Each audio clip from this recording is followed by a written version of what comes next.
questions for you. And I shall start with the first, of course, the most important one. Why did you decide to organize Tibet Art Now? Tibet Art Now, actually the word itself says Tibetan, time of the Tibetan art, paintings or in any form of art, the moment now. So we are showing the, what is happening now by the Tibetan artists about the Tibetan culture and the Tibetan cause in any form and at this moment, modern time. So that is about the Tibet Art Now. Could you tell us something about the work that you are exhibiting? There is one painting that I've made in this exhibition, the Buddha with the laptop. Actually, I titled it as a homage to Namjoon Paik. So that's a Korean artist in the 60s who had made the Asian art revolution, like the artists with Yoko Ono and so. So that is more like I'm trying to make it bring it back in Tibetan form. And then behind me there is this Dalai Lama's painting that I have painted a long time back, and this is very traditional way of doing, plus with the addition of a portrait style of painting. So these two are more like the combination of my coming out of the traditional art to modern times, actually. And who are you creating your work for? Work for the world. I think maybe our culture is very much like that, you know. I meet a lot of different artists, sometimes even very important artists also comment and made me ask different questions, like you have to paint for yourself what you feel. But I'm always maybe it's very Tibetan culture. I'm not saying everyone, but very much Tibetan. I think we make a painting or a work or any duty that we do for the whole world. That there is no remarks or mistake by any viewers. So that is very much like our focus. And plus we are working on our cultural cause, Tibetan cause.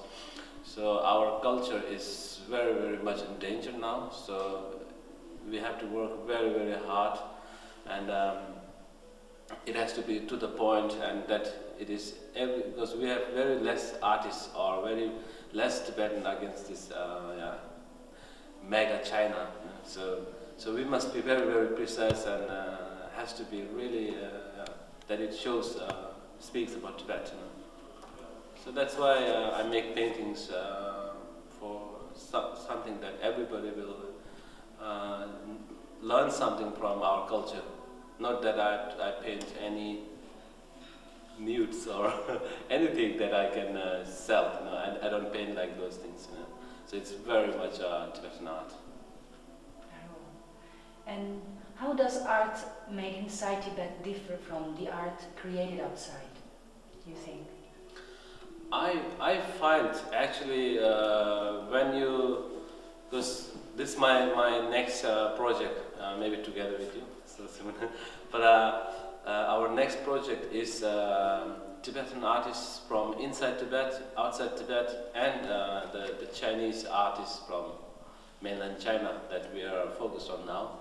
So basically in Tibet itself they cannot speak or put very political art, but I find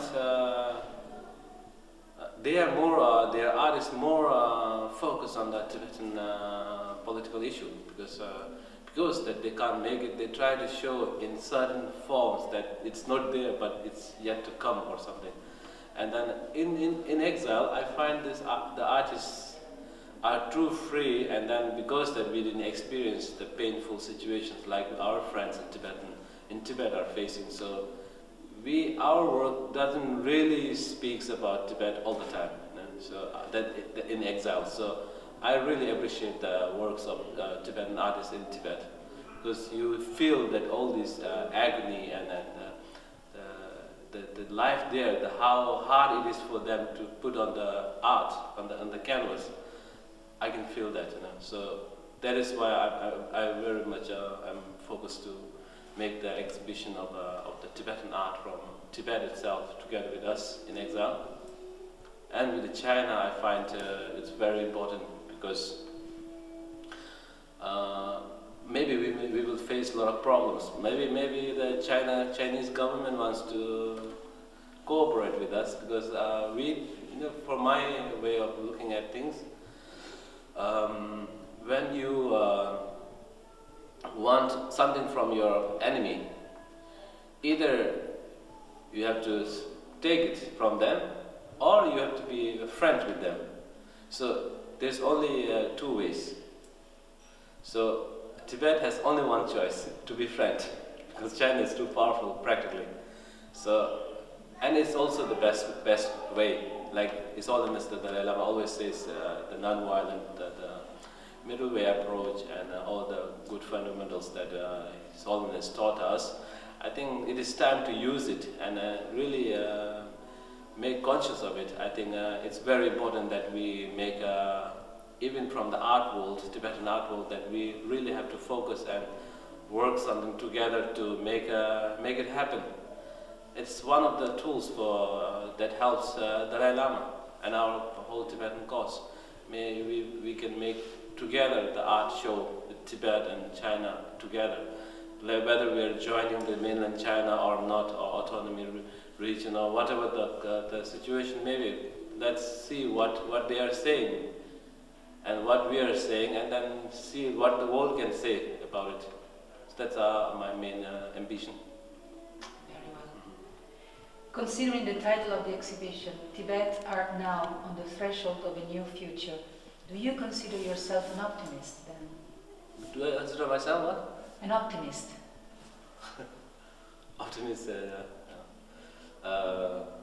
because I started to collect all the people who work for this art show. I think I have. It's the only optimism that you can have to make it successful. So that's the only key, I guess. To do any work that is impossible to happen, the only strength is to be optimistic about it.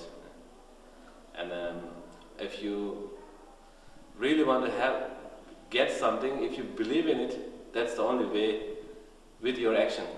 So otherwise, it will never happen. I'm very, very sure of it. Like the next one, I believe that it will happen. This Tibet-China exhibition together. Even I believe that the national artists from China, from the nation itself, they will join because I believe in it, and that's the practical way, and that we work. So we have. I'm very happy that we have so many volunteers who will work on this. So there's a big community that who are going for it. So it will happen. So just one. Tibet art now is nothing, I think, according to that kind of level that we are working for. Yeah, this is only several artists from the beginning. Yeah. Still the beginning. Yes. Very well. So one last question, which is actually maybe